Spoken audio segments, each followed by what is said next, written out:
It's time. Time to get inspired and empowered. To realize it's never too late to create your next amazing story. Get ready to break through, transform, and start living the life of your dreams. So, are you ready? Truly ready to begin your journey to create your next amazing story in life and love? Great. Let's jump in with your host, Life and Love Transformational Coach, Suzanne Oshima. Welcome to the It's Never Too Late show. I'm Marjorie Fiore, your guest host for today's show. We're turning the tables today, and I'll be interviewing Suzanne Oshima. Suzanne's a life and love transformational coach at Your Next Amazing Story. And today's a good topic. Today's topic is it okay to remain friends with your ex? Stay tuned. But before we jump in, Suzanne, I'd love for you to share with the audience who you serve and why. Sure. Thanks so much, Marjorie. So I help single women transform midlife into your best life and find love again in your next chapter. And the reason why I do this is, number one, it's my passion to help single women. But also, it always breaks my heart when I hear a woman say, oh, it's too late for me, when I know deep down inside, it's never too late for anyone. But also, I have proof that it works with my clients that have found love again in their next chapter. So let go of, your age. Age is just a number. You can find love at any age. Oh, I love that. I love that. And I love that we're going to talk about this today, especially because you have so much experience. But if you were to ask 100 different people, is it okay to remain friends with your ex-boyfriend or your ex-husband? You'd get 100 different opinions. Some would say, oh gosh, no, never, be done with that, over and done. Don't be friends with your ex. And other people would say, sure, you shared something deep and you were close and you should absolutely be friends. So I want to know what your thoughts are. Is it okay to be friends with your ex? So this is a great question, and this is a super hot topic, right? Because some people think it's okay, others would say it's not okay. And my answer to this question is, it depends.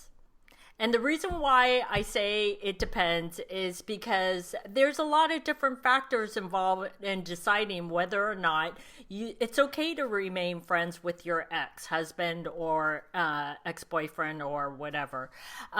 Is you first want to ask yourself, why did the relationship end? Is it just because we outgrew each other? We decided that, we went as far as we could go and it ended amicably?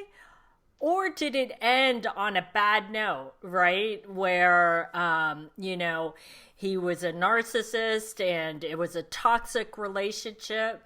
That would be a no. The first scenario, I would say, if you want to remain friends, it could be okay. But I think the deeper question for everyone to ask themselves is, why do I want to be friends with him? Because sometimes if you dig a little bit deeper for some women and you ask them why they want to be friends with their ex, it could because they want to get back together with them. And so it's better to keep them close so that there's a possibility, right? So you have to get honest with yourself. If that's the reason, then it's the wrong reason, obviously, to remain friends with your ex. But if you felt, like you said, you shared so much and it ended amicably, maybe you share children together, then and you want it to be a healthy environment for your children, then why not, right? But there's so many factors involved, like I said, that you have to take into account, and you have to really be honest with yourself. So that's I would think another reason that maybe you would want to, and again, I totally agree, it depends on how it ended. That's it. But if you live like in a smaller town, or you're going to be in the same circles, like it's worth it to put forth the effort to at least, like you said, be amicable and just kind of like be friends with them. It's not like you have to go to lunch and do things, but more cordial, not like, oh, if he's going to be there, I can't be there. But just because you're both adults, hopefully you made the decision together and it wasn't anything horrific. But I think that if you're going to be in those social circles, then just kind of like be proactive about it and say, I can do this. if you can. Yeah, and you bring up a great point. If you live in a small town, right, and you're going to see him, you don't want it to start controlling your life where you start avoiding where he's at, or, oh, I'm not going to go to that dinner party because he's going to be there. Is take back control of your life. Be proactive and say, hey, this didn't work out. We can still be friends, but it's about being cordial. And like you said, not going out all the time or going for walks, because that's not healthy if you're looking to win him back. Mm-hmm. Right. And I think that it if you have a better, I don't know, I think it's going to affect any other relationship you try to pursue, whether you stay friends with them. That could be something attractive, like, oh, look how confident this person is and how mature that they're able to say this doesn't work for me anymore and still remain cordial.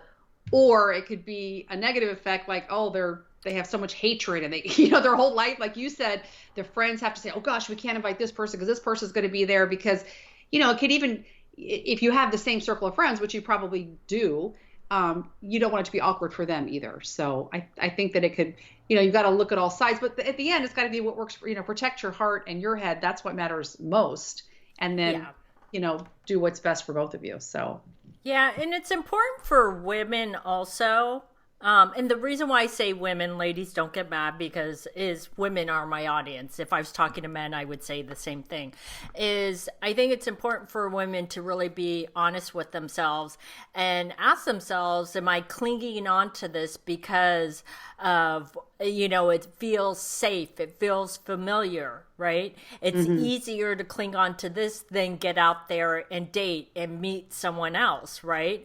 Because let's face it, a lot of people don't think about this aspect of it, but sometimes remaining friends with your ex can also hold you back from moving on to a new relationship. And so you also want to think about that.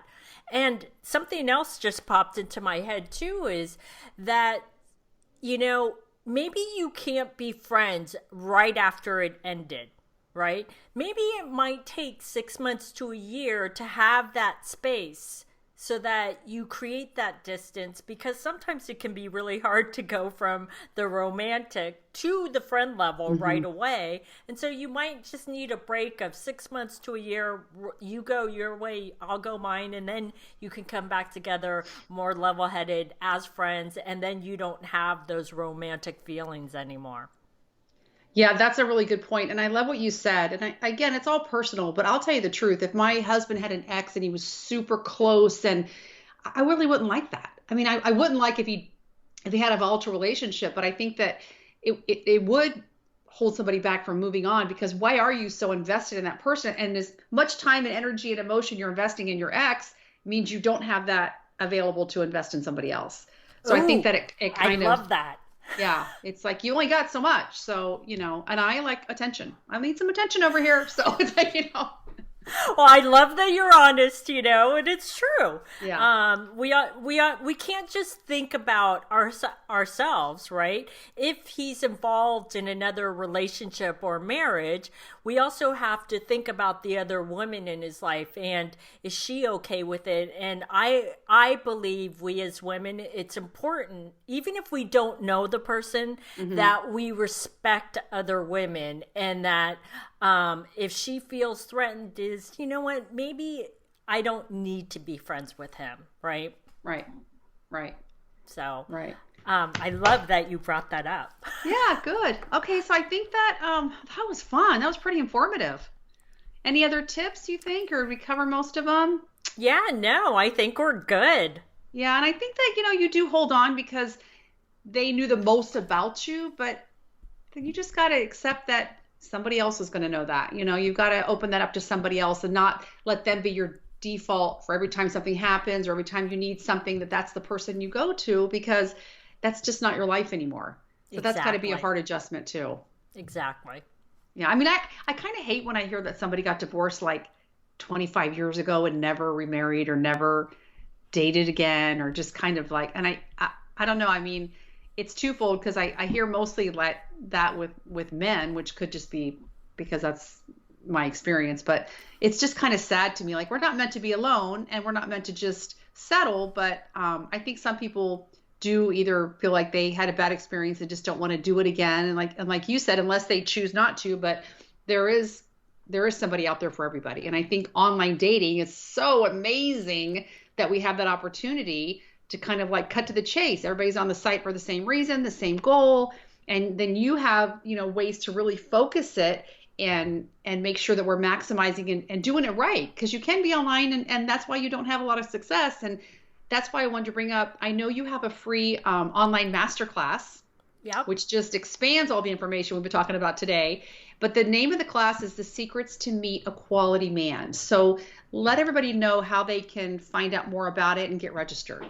Sure. So The Secrets to Meet a Quality Man, it's my free masterclass. And in this masterclass, I tell you the number one way to meet a quality man. I'm also going to share with you, if you're doing online dating and you're not getting results, you're not meeting quality men, I'm going to tell you why that's not working for you. And thirdly, I'm going to tell you how to turn it around, and so that you can start meeting quality men online. And trust me, ladies, this works. I promise you, it's worked for all of my clients, and I promise it can work for you too. So if you'd like to sign up, if you're watching the video, click right here on the video. And if you're listening to the podcast, just go to yournextamazingstory.com, and it's at the top of the webpage. You can click on that and sign up for it. Great. Well, thanks everyone for joining us today on the It's Never Too Late show. The show is available in both video and podcast format and can be found at yournextamazingstory.com. See you next time.